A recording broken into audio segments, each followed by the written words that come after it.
I was 20 years old. I was looking for a relationship. My father used to say that I should have a relationship in a place where I have my own house and the people are very nice. My mother said that I should not have a large family. Similarly, I found a relationship in which my husband and his father were the only ones who lived in a house. The house was their own and my husband was the only brother. The boy's father had come to see the relationship. He said that there is no one else in our family. There are some people, but they are not happy with our happiness. My parents had no problem because their family also had a similar atmosphere. So we said that we can understand what you are saying and we fixed my relationship. But the boy had not come to our house yet. The atmosphere in our house was not like that which happens in most homes. My mother said that if a boy and a girl meet each other for a short time before marriage, it is not a big deal. After all, they have to live their own lives. My father also said that he will do it because our marriage was finalized, but the boy was not coming to our house. One day, my future father-in-law said that I am bringing my son Ahmed. We also cleaned the house. I got a little bit ready and started thinking in my heart that I will have a little conversation with the person with whom I am going to spend my whole life. When I came home, I was alone. My future husband had not come with him and he was also explaining. He said that suddenly something came up.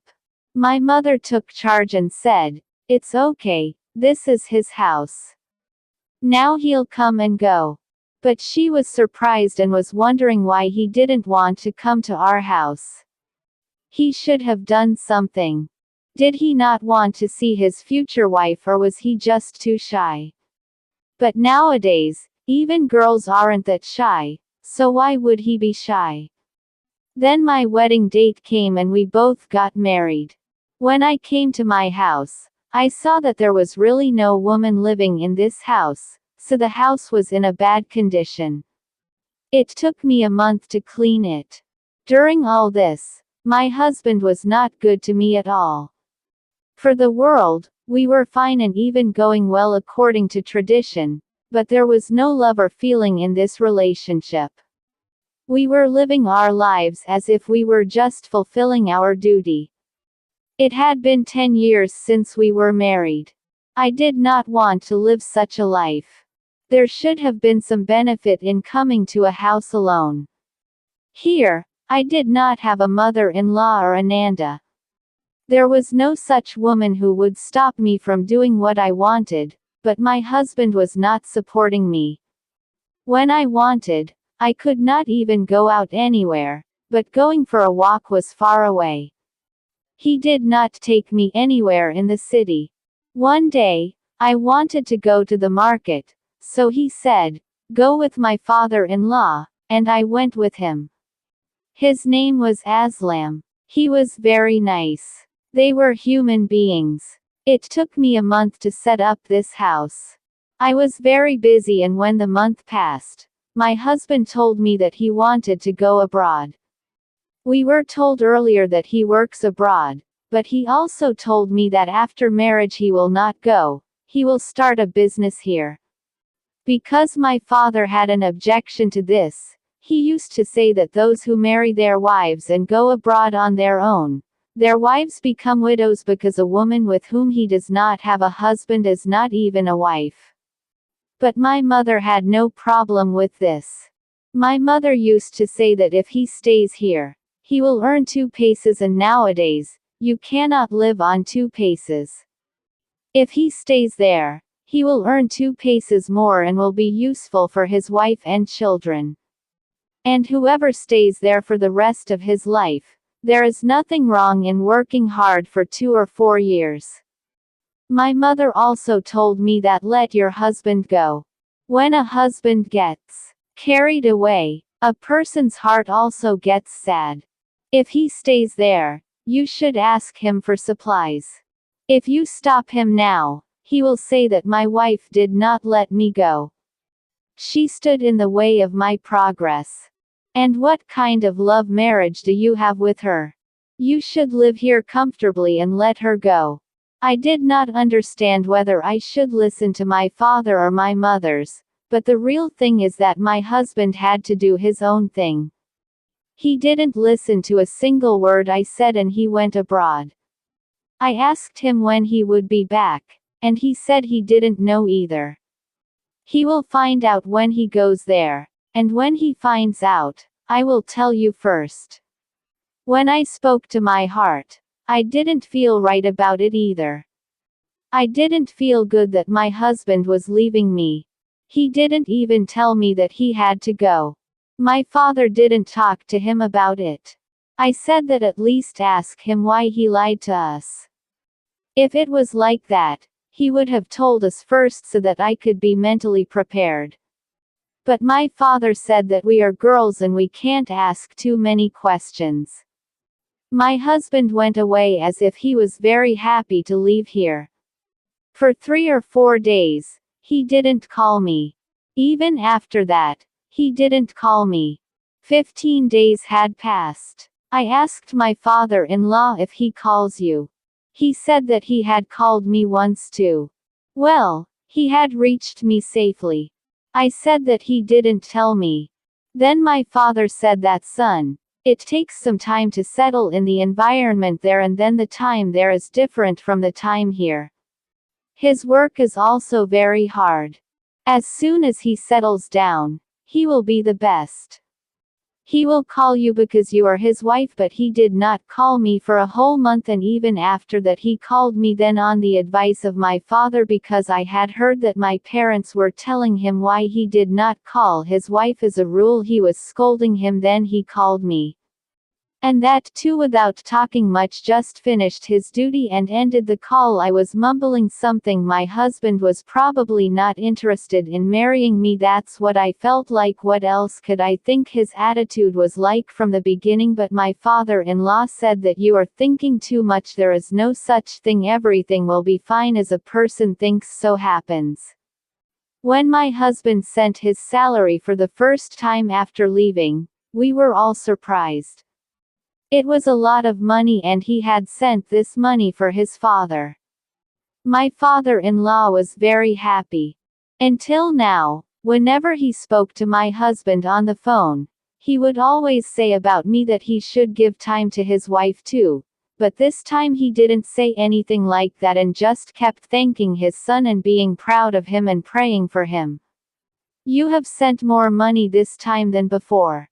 My husband used to call his father, but now he doesn't call me even on my father's request. My father-in-law also stopped talking much. When I called him myself, he would say that he was busy and I didn't want to bother him again and again. But I remembered that whenever I went to my mother's house, my heart would lighten up. A whole month passed like this. Then one day I saw something strange on my bed. I saw that when I woke up in the morning, there were fennel seeds on my bed. I said, "Who has eaten fennel while sitting here?" "I haven't eaten it." Well, I swept the bed and didn't pay much attention to it. But in the evening, another thing happened that I needed to pay more attention to. My husband and I were talking on the phone. So I went straight away and said, "Let me talk to you." All I had to say was that he hung up the phone himself and told me that the call had ended. I had seen him hanging up the phone himself. Why didn't he want me to talk to my husband? He said that he was very busy. Anyway, he was about to hang up the phone. It seems the call ended on its own. This is what happens when you get a call from afar. "Son, go and cook something quick. I am very hungry." I was very disappointed. I thought I would go home and call my husband. I went to my parents' house. There I called my husband from my father's phone, but he did not talk to me. He said that he was very busy. Whereas if he had talked to me for 2 or 4 minutes, what would have happened? I was very disappointed. My parents also realized. They asked if he would not call you. I said no, it does not seem like such a thing. He was busy today. What should I tell them about this, which I myself did not understand yet? They would get worried for no reason. When it was night, there were fennel seeds on my bed again. I was surprised again and was more surprised that there was no fennel in our house. Then where did this fennel come from on my bed? Nowadays, my health has also started to deteriorate. There was no reason for my health to deteriorate. My mother said that maybe you are not going to become a mother, so I went and got it checked. But there was nothing like that. That day, a cousin of mine who was a very good friend of mine came to my house. I did not tell my mother everything, but when I told her, she said that this is not normal at all. You are very handsome and young. Your husband married you. No matter how manly he is, even if it is his third marriage, he can never ignore his wife like this. He left you after a month of marriage. I said, what a good month it was, even though I was busy at home. Is it my fault? She said, no, I don't think you are at fault. I think something else. I said, what do you mean? She said, I don't want to say anything. I don't want to be wrong. You should talk to your husband. If he doesn't talk to you, ask him if he misses you. I was starting to get very sick, probably because my husband was not with me. I tried to talk to my husband, but he said, neither you are a 16-year-old girl nor am I, nor is this our love marriage. We will continue to yearn for each other's memory. I am sitting here to earn a living. Looking at my husband, it seemed as if he had no heart. I was not like that.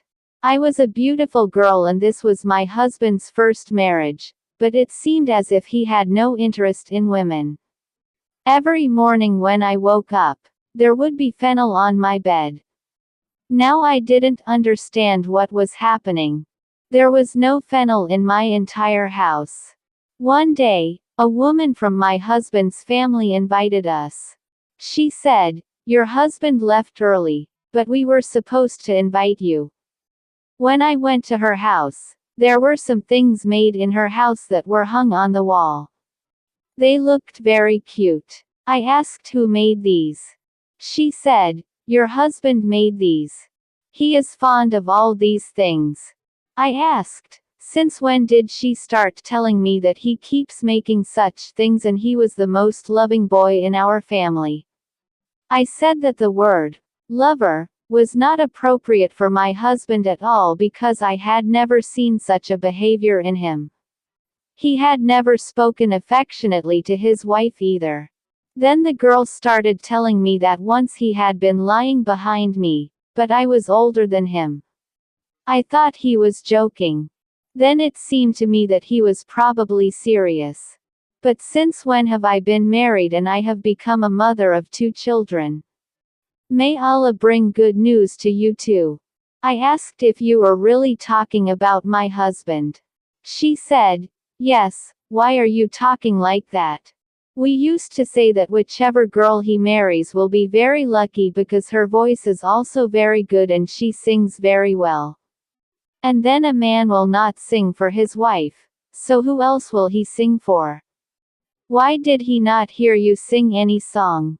Or did I feel as if you were talking about someone else, not my husband? Then I started saying that she was joking, just like you are telling me. What did I tell them that things were completely different here? I started to worry a lot. Maybe because of this worry, my health was deteriorating. One day, I saw that my room was completely empty and I had just made the bed. Then after some time, my father-in-law went to my room. It was getting late and I was finishing all the work before going to bed. I wondered what he was doing in my room, but I didn't follow him because obviously, How could I follow him? He came back after a while. He didn't have anything in his hand. I started thinking that maybe he needed something. That's when he must have gone in, but I couldn't ask him. This whole house belonged to him, and who was my husband who lived with me? He would knock on the door before coming into my room or would come into the room after some thought, because I lived alone. When I entered the room, the ground gave way from under my feet because my bed was covered with a blanket. There were fennel seeds lying on top again. Now I suspected that I had cleaned the bed a while ago, and now my father-in-law has come to the room and these seeds are lying there only after he left. I collected those seeds. They looked like ordinary fennel seeds. I kept them with me and started thinking that if this was my father-in-law's action, then what could be his motive behind it? I did not have such a relationship with my husband that I would question him and ask him why he was doing this to me, but something else was going on in my mind. I do not know what was going on in my own mind. I was thinking of thousands of things. Now I used to find fennel seeds on my bed during the day. I used to collect these seeds and put them in a box. My health had started to deteriorate quite a bit, but for the past few days I had been completely fine. My husband Carvia had become such that if I didn't call him for 2 months, he would call me by mistake, let alone send me a message. And my parents were also behaving strangely with me now. They had also started using me in such a way that I was only there to do the housework. Earlier, they would still ask me if I needed anything or if I had to go somewhere, but now they had put me in a corner, as if I were not a member of this house but a piece of furniture. I had not told anyone about this. One day, I ground all the fennel seeds that I had been collecting for a week, put them in the tea I had made for my father-in-law, and gave them to drink because he was the one who was putting fennel seeds on my bed. I had to do all this to find out what their purpose was. I gave them the tea and later came to my room. For a while, nothing happened. I began to think that I was hallucinating, but then suddenly strange sounds started coming from his room, as if he was suffocating. His condition deteriorated greatly. I called the husband of the woman next to me and asked him for help. He took him to the hospital. The doctor said that someone had poisoned him. The ground gave out from under my feet. My husband also returned within a week. My father-in-law's condition was better than before. Everyone was asking me questions, but it was my duty to ask questions. I told my parents everything and told my husband that your father did all this to me. Then it came to light that my husband never wanted to marry me. He liked a girl but he got married and then he went out. He left the country but he found the same girl in a foreign country where she lived alone because her husband had died and my husband immediately married her. He found his love but my life was ruined, so he wanted to get rid of me, and my sister was doing black magic on me so that I would be sick and die, and they were also giving me poison. Both father and son were very selfish. They only cared about their own lives. They kept using me so that I could do housework. And when I was no longer needed, they tried to kill me. I filed a case against them and divorced my husband and returned to my home. My life was ruined, but another life was saved from being ruined with me. If I had become a mother, then my children's lives would have been ruined. Finally, I would like to say that people should judge their daughters' relationships by looking at them. There are good and bad people in the world, but Allah has also given us the intelligence to recognize them. When my husband was asked if he wanted to, he could have divorced me, then why did he want to kill me? The reason was that my father had written a very high dowry, which he had to give in any case. That's why he wanted to kill me. I don't understand what a person should do. The things that are designed to protect a girl are also used to harm her. I sat in my house for 2 years and no relationship came for me. Then after that, a very good person came to me and now I am very happy with him. While I found out that my ex-husband had this his real wife, who lived in a foreign country, has left him. And now the two, father and son, live in the same house and are eating raw bread themselves. Perhaps this was their punishment.